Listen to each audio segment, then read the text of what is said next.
আমি এখন মাননীয় সংসদ সদস্য মাওলানা দেলোয়ার হোসেন সাইদি সাহেবকে বক্তব্য রাখার জন্য অনুরোধ জানাচ্ছি।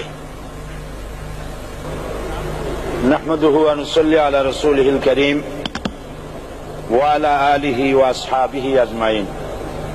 আউযু বিল্লাহি মিনাশ শাইতানির রাজীম। বিসমিল্লাহির রহমানির রহিম। মাননীয় স্পিকার, আপনি এই মহান সংসদের স্পিকার হিসেবে নির্বাচিত হয় আমরা জাতীয় সংসদের পক্ষ থেকে আপনাকে অন্তরের অন্তঃস্থল থেকে মোবারকবাদ জানাচ্ছি। মাননীয় স্পিকার, আমি আজ এই সংসদে দাঁড়িয়ে ওই মহান আল্লাহ পাকের প্রশংসায় সেজদা অবনত হচ্ছি, যিনি 1 অক্টোবরের ব্যালট যুদ্ধের মাধ্যমে সুদীর্ঘ 5 বছরের দুঃশাসন, সীমাহীন দুর্নীতি, ইসলাম বিরোধী কর্মকাণ্ড, দেশব্যাপী ভয়াবহ সন্ত্রাসের মোকাবেলায় 4 দলীয় ঐক্য জোটের মহা বিজয় দান করেছেন এবং যার ফলশ্রুতিতে আজকে আমরা এই মহান সংসদে দাঁড়িয়ে কথা বলার সুযোগ লাভ করেছি।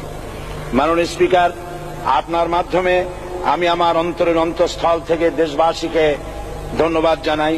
বিশেষ করে আমার নির্বাচনী এলাকা পিরোজপুর, নাজিরপুর, ইন্দুরকানীবাসী ভাই বোনদের প্রতি কৃতজ্ঞতা জানাই, যাদের অক্লান্ত পরিশ্রমে এবং মূল্যবান ভোটের মাধ্যমে আমি নির্বাচিত হয়ে মহান সংসদের সদস্য হওয়ার সুযোগ লাভ করেছি। মাননীয় স্পিকার, বাংলাদেশের 13 কোটি মানুষকে যারা পরিচালনা করবেন আজকে তারাই এই মহান সংসদে বসে আছেন। আমি আপনার মাধ্যমে তাদের উদ্দেশ্যে কিছু কথা বলতে চাই।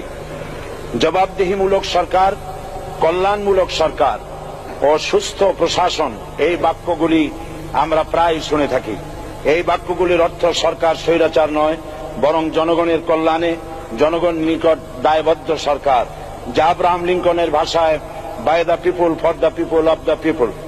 বর্তমান পৃথিবীতে মূলত গণতান্ত্রিক দেশে এখন সরকারকে বিবেচনা করা হয়। এরূপ সরকারের জনগণের সার্বভৌম ক্ষমতার উৎস হিসেবে বিবেচনা করা হয়, অর্থাৎ সংখ্যাগরিষ্ঠ প্রতিনিধিদের প্রণীত আইনই হল আইন এবং নির্বাচিত হবার পর সরকার হয়ে পড়েন সমগ্র জনগণের, আর বিরোধী দল হয় ছায়া সরকার।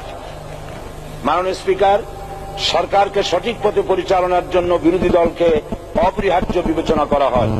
বর্তমান গণতান্ত্রিক চেতনা বেশি পুরনো নয়, মানুষ মূলত রাজতান্ত্রিক স্বৈর শাসনের সাথেই বেশি পরিচিত।